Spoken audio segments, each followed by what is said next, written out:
হে ওপরওয়ালা, এই কোন পরিস্থিতিতে এনে ফেললেন আপনি আমায়? আমি কিচ্ছু বুঝতে পারছি না। এরপর কি করব আপনিই বলে দিন।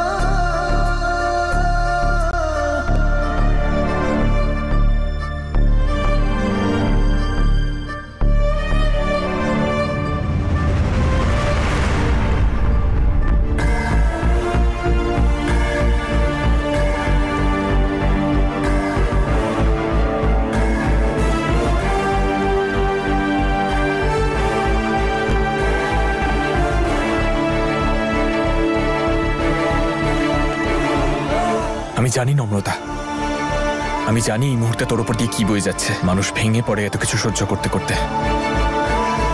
কিন্তু আমি নিশ্চিত যে তুই ভেঙে পড়লেও ঠিক উঠে দাঁড়াবি। ওপরওয়ালার অশেষ কৃপা যে এই সত্যিটা নম্রতা নিজের চোখে দেখেছে। এবার যাই সিদ্ধান্ত নেবে সেটা নম্রতা নিজে নেবে। আমি দাদু দিদাকে কিছুতেই বলতে পারবো না আজ ওখানে কি হয়েছে।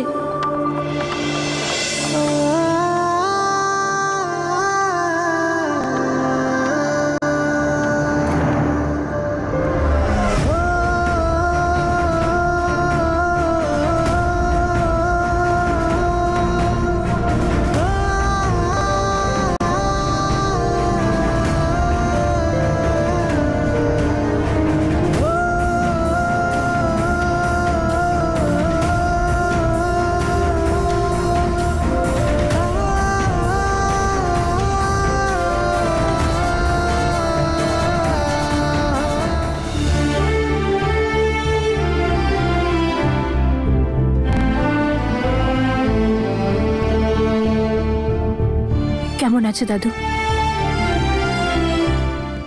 নম্রতা মা,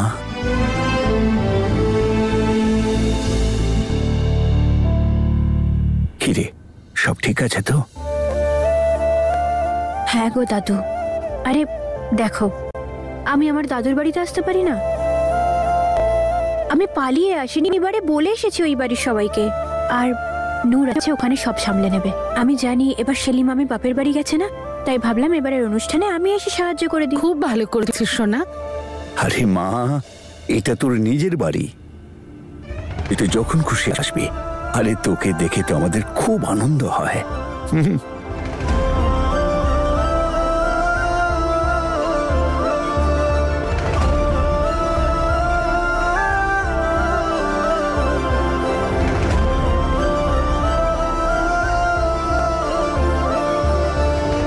দিদা। হ্যাঁ রে মা, অনেক দিন ধরে তোমার হাতের আদা দেওয়া চা খাইনি, একটু বানিয়ে দেবে? এক্ষুনি বানিয়ে আনছি।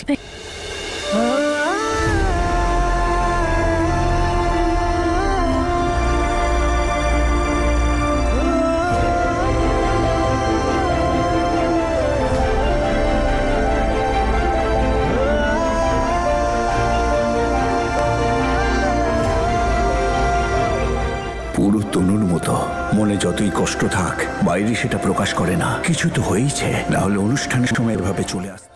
কি হয়েছে দাদা? এই যে আপনার লক্ষ্মী মেয়ে একজন বিবাহিত পুরুষের সাথে প্রেম লীলা করছে, আপনি এটুকু জানলেই যথেষ্ট। আর এই যে এটা তোমার মূল্য, আজকের পর থেকে আমি এসব যেন আর না দেখি। আরো চাইলে আরো পেয়ে যাবে, কিন্তু উৎসবের আগে এই জায়গা ছেড়ে চলে যাও, না হলে তোমার আর তোমার ফ্যামিলির যে অবস্থা করব না তা তোমরা ভাবতেও পারছো না।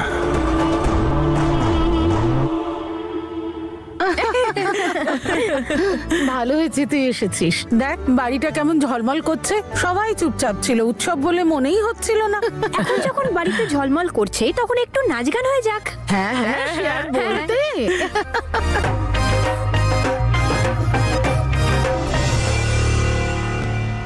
Thank you. আমি প্রচন্ড ভয় পেয়ে গেছিলাম। Thank you so much. Please তুই যা এখান থেকে। প্লিজ আমার ফ্যামিলি ম্যাটারের মধ্যে ইন্টারফেয়ার করিস না। Just leave.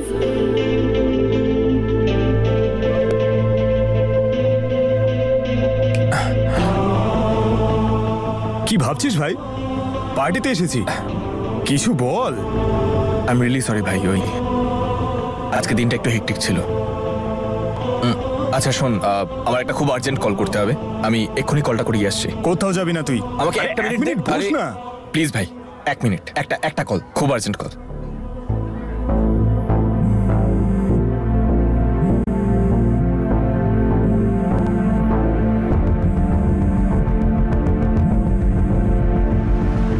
হ্যালো নম্রতা, তুই ঠিক আছিস?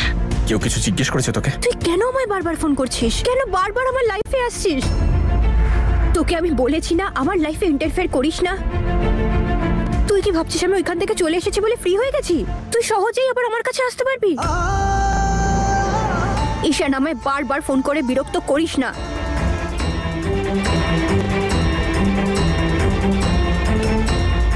তুই আমাকে যা খুশি বলতে পারিস নম্রতা, কিন্তু এবার তুই নিজের বাড়িতে ফিরে এসেছিস। এবার তুই দেখে নিস, আমি সব ঠিক করে দেবো।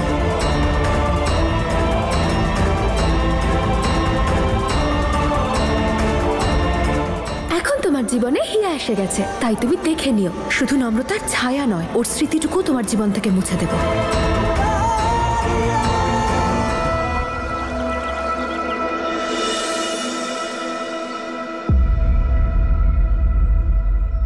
উপরওয়ালার লীলা খেলাও কি অদ্ভুত। যে সম্পর্কগুলোর নাম থাকে তাদের আমরা গুরুত্ব দিই না, আর যেই সম্পর্কগুলোর নাম থাকে না সেগুলো আমাদের কাছে অমূল্য।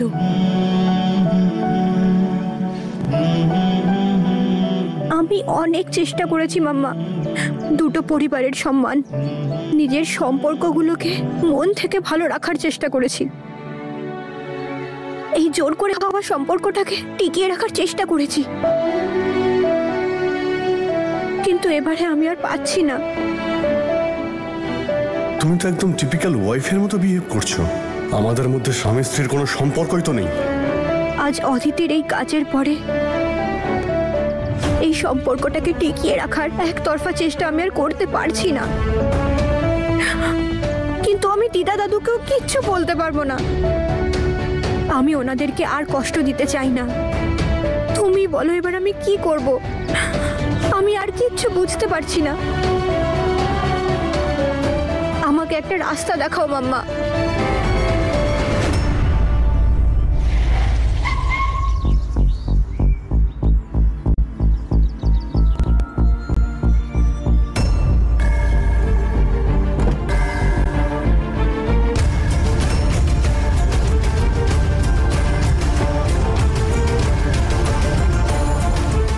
ঈশান, ও আবার দাদু দিদাকে কিছু বলে না দেয়। ঈশান প্লিজ, কাউকে কিচ্ছু বলিস না। দাদু দিদা এটা সহ্য করতে পারবে না, খুব কষ্ট পাবে, ওরা ভেঙে পড়বে খুব।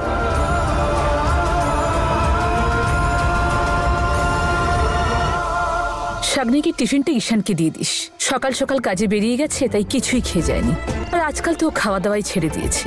ওয়াও, আজ তো হিয়া খাবার নিয়ে যাবে তার হিরোর জন্য। এই টিফিনটা আমি দেব আমার হিরোকে। আচ্ছা, তোর কি ওর সাথে কোনো কথা হয়েছে? আন্টি টেনশন করছো কেন? ওর সঙ্গে কথা বলবো, আমি যাই। আচ্ছা ঠিক আছে। এত ভালো লাগছে তোমাকে দেখে। কতদিন বাদে বাড়িতে এলে। তুমি ঠিক আছো তো? হ্যাঁ দিদা, আমি ঠিক আছি। শুধু তোমাদের কথা খুব মনে পড়ছিল, তাই চলে এলাম দেখা করতে। আর কালকে তো অনুষ্ঠান, আর এই অনুষ্ঠানের দিনে মনে আছে তো দাদু, ছোটবেলায় কি বিরক্ত করতাম আমি তোমায়? সবসময় বলতাম আমি ঘুড়ি ওড়াতে যাই দাদু, আর তুমি কি বিরক্ত হতে?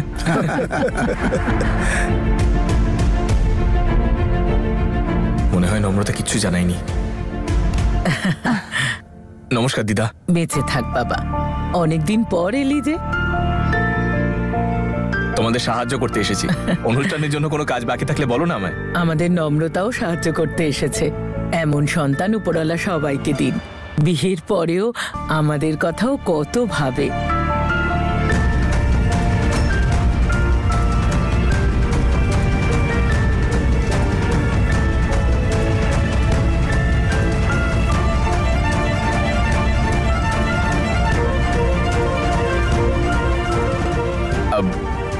আমি আসি তাহলে এখন। আরে বাবা, এটা একটু খেয়ে যাও অন্তত।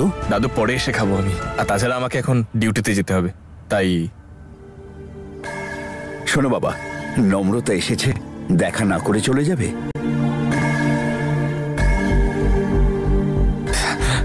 দাদু আসলে ডিউটিতে যেতে হবে, একটু আর্জেন্ট, না হলে আমি দেখা করতাম।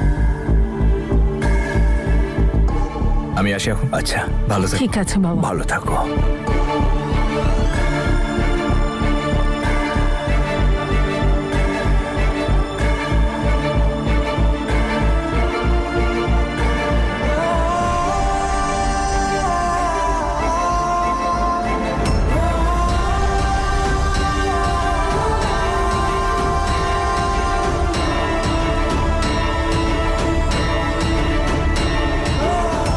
আমি জানি নম্রতা, তোর সাথে যাই হোক না কেন, তুই সেই জিনিসটা নিজের ফ্যামিলিকে জানিয়ে কখনোই তাদের কষ্ট দিবি না। থ্যাংক ইউ ঈশান, কাউকে কিচ্ছু না বলার জন্যে। দেখলে তোমরা, নম্রতা এখানে এসেছে, এটা জানার পরেও দেখা না করেই গেল, কারণ ও জানে যে ওর বিয়ে হয়ে গেছে, তাই এখন দেখা না করাটাই ভালো। কি বলেছো গো, খুব বুদ্ধিমান ঈশান। ও চায় না যে নম্রতাকে কেউ কথা শোনাক, যা হয়ে গেছে সেটা বুঝে নম্রতার সম্মান রাখতে চেষ্টা করছে।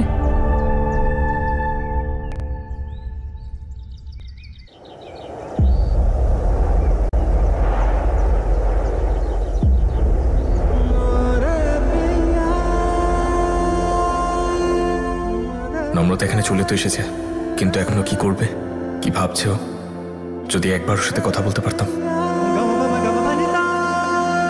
मेरा इश्क तू है सब यार, तू है दरिया भी, तू है मजेदार, तू है मेरी सुबह शाम, मेरी रात रात, हर लम्हे का हकदार तू है। ओ रे पिया,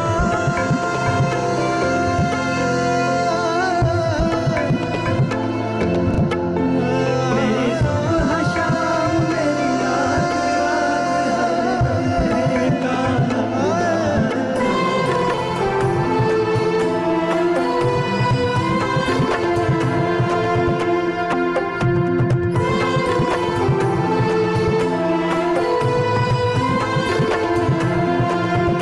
मेरा इश्क तू है सब यार, तू है दरिया भी, तू है मजेदार, तू है मेरी सुबह शाम, मेरी रात रात, हर लम्हे का हकदार तू है। ओ रे पिया, আমি জানি ঈশান, আমি জানি তুই আজও আমায় ভালোবাসিস, আমার জন্য চিন্তা করিস, কিন্তু কতদিন করবি? কথায় আছে সময় সব কষ্ট ভুলিয়ে দেয়। আমাদের ভাগ্য তো আমাদের দুজনকে আলাদা করেই দিয়েছে, কিন্তু সময় তোকে কিছুতেই কিছু ভুলতে দিচ্ছে না। আমি তোকে অনেক কষ্ট দিয়েছি ঈশান, আমার তোর কাছে ক্ষমা চাওয়া উচিত।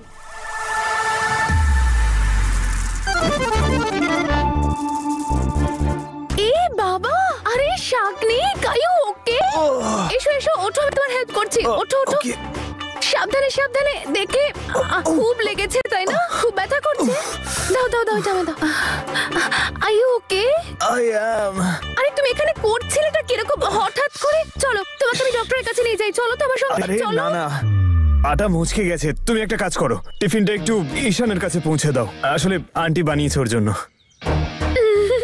সত্যি? হ্যাঁ হ্যাঁ, যাও তোমার হিরোকে খাইয়ে এসো। থ্যাংক ইউ বাড়ি, থ্যাংক ইউ সো মাচ। তোমার জন্য আমার হিরোর সঙ্গে দেখা হয়ে যাবে। Yes, bye, thank you. আরে হ্যাঁ হ্যাঁ, এক্সপার্ট অ্যাডভাইস তো নিয়ে যাও। বলো না। ওর একটা কথা শুনবে না, শুধু নিজেরটাই শুনবে। এতদিনে বুঝতে পারোনি যে আমি কারোর কথাই শুনতে পাই না।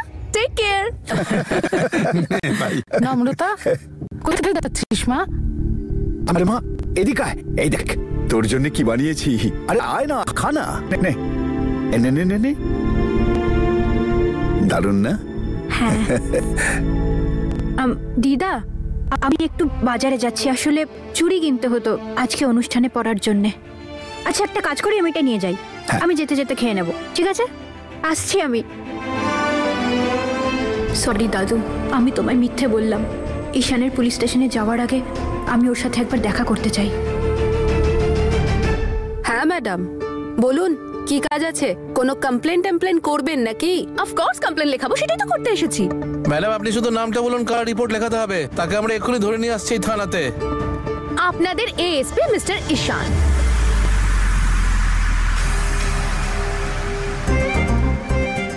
আপনারা এত ভয় পান ওকে? এদিকে আসুন, আমার কথা শুনুন। আমি আপনাদের স্যারের রিপোর্টে লেখাতে এসেছি। কেন? কারণ ও দিনকে দিন মনে করে না, রাতকে রাত মনে করে না, টাইমে বাড়ি আসে না, সময় মতন খাবার খায় না, নিজের একটু খেয়াল রাখে না। আপনারাই বলুন তো, আপনারা পুলিশের ডিউটি কেন পেয়েছেন? যাতে আপনারা অন্যের খেয়াল রাখতে পারেন, তাই তো? কিন্তু যদি আপনারা নিজেরাই সুস্থ না থাকেন তাহলে অন্যের খেয়াল কি করে রাখবেন বলুন তো? এবার বলুন তো, রিপোর্ট লেখানো উচিত নাকি লেখানো উচিত নয়? হ্যাঁ হ্যাঁ ম্যাডাম, আপনার নিশ্চয়ই কমপ্লেন করা উচিত।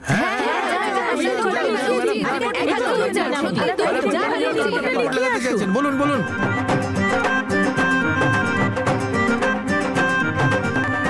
কি নাটক হচ্ছে এখানে?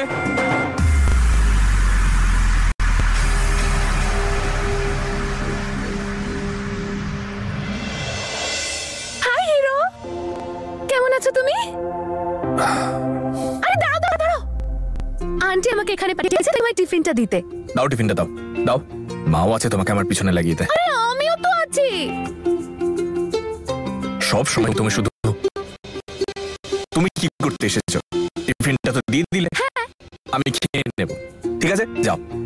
আরে যাও মানেটা কি? What do you mean by যাও? আমি কোথাও যাব না, কান খুলে শুনে রাখো। আন্টি আমাকে বলেছে পুরো রেসপন্সিবিলিটির সাথে তোমাকে আমার চোখের সামনে বসে খাবারটা শেষ করে তারপর এখান থেকে যেতে। কে বলতে পারে তুমি আমাকে মিথ্যে বলে দেবে যে হ্যাঁ হ্যাঁ আমি খেয়ে নেব, তারপর যদি না খাও? আমি তোমার মতো মিথ্যে বলি না। হায়, আর এখানে আমার মুখের সামনে দাঁড়িয়ে কেন আছো?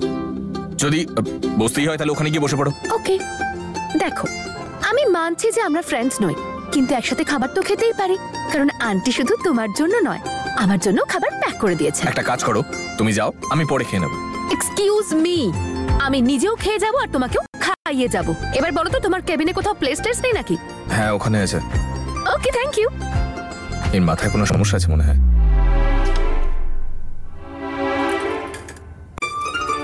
এই নাও, তোমার প্লেট রেডি করে দিয়েছি আমি, এবার তুমি খেয়ে নাও। এই নাও, আমি খেয়ে নিয়েছি।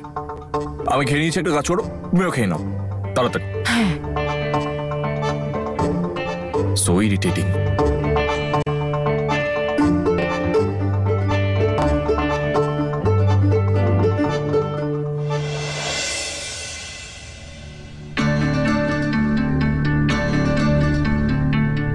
বাহ, কে দেখে বলবে যে মহারাজের স্ত্রী তার কুকর্মের জন্য তাকে ছেড়ে বাপের বাড়ি গেছে? শান্তিতে বসে খাবার খাচ্ছে যেন কিছুই হয়নি। আরে একটু তো লজ্জা পারে। তুমি ওকে ব্রেকফাস্টটা করতে দাও অন্তত। এই চুপ করো। কেমন মা তুমি? তোমার বড় বৌমা তোমার ছেলের জন্য এই বাড়ি ছেড়ে চলে গেছে, আর তুমি বসে ওকে গান্ডে পিন্ডে গেলাচ্ছ। ইচ্ছে করছে একটা থাপ্পড় দিই। দুটোই অকর্মার ঢেকি। আমি জানতাম নিষ্কর্মা, তুই তো দেখছি ওর থেকেও বড় নিষ্কর্মা। লোকে শুনেছি পায়ে কুড়ুল মারে, তুই তো দেখছি কুড়ুলেই পায়ে গিয়ে দিয়েছিস। নিজের বাড়িতে নিজের বিছানায় নিজের স্ত্রীর সামনে ড্যাড একদম গলা তুলবি না, নাহলে এক্ষুনি গলা টিপে দেবো তোর।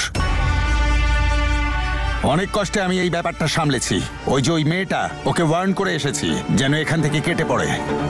আর তুইও মন দিয়ে শোন, তুই যদি আবার উল্টোপাল্টা কিছু করিস তোকেও এখান থেকে দূর করে দেব। এই যে এত বছর ধরে আমি আমার পলিটিক্যাল কেরিয়ার দাঁড় করিয়েছি, যা নাম কামিয়েছি, সেটা তোর জন্যে আমি নষ্ট হতে দেব না। তুই আর যাই হয়েছিস তাতে তোর কোনো কৃতিত্ব নেই, আমার জন্যে হয়েছিস। আর তুমি ওকে গান্ডে পিন্ডে খাওয়ানোর থেকে ওর মাথায় একটু বুদ্ধি ঢোকাও, আর ওকে বলো ও যেন গিয়ে ওর বউকে সরি বলে এখানে নিয়ে আসে। কারণ ওই মেয়েটা ওর পলিটিক্যাল কেরিয়ারের টিকিট। দেখনি ও কেমন মিডিয়াকে ওর দিকে ফোকাস করিয়ে দিল? দেখ অদিত, আজ সন্ধ্যাবেলা বাড়িতে পার্টি আছে, আর তোর বউকে সেই পার্টিতে আমার চাই, যে কোনো শর্তে। যা ইচ্ছে কর, ওকে নিয়ে আয়। আমি ওর কাছে ক্ষমা চাইবো না ড্যাড। ও নিজেই গেছে, তাই ও নিজেই আসবে। আর ওর কাছে আমি কেন ক্ষমা চাইবো? ও নিজে অপরাধ করেছে। নম্রতা এইসব করে ওর বয়ফ্রেন্ডের কাছে ফিরে যেতে চাইছে। সে যাই হোক, ধরে নিলাম তোর কথা সত্যি, কিন্তু আপাতত চুপ করে থাক, কারণ এই ব্যাপারটা যদি মিডিয়া জানতে পারে তাহলে বুঝতে পারছিস ওরা মাল মশলা মিশিয়ে খবরটাকে বেচবে, আর সেটা হলে আগামী 100 বছরে টিকিটের কথা ভুলে যা। প্লিজ ড্যাড, তুমি কথায় কথায় মিডিয়াকে ভয় পাওয়া বন্ধ করো।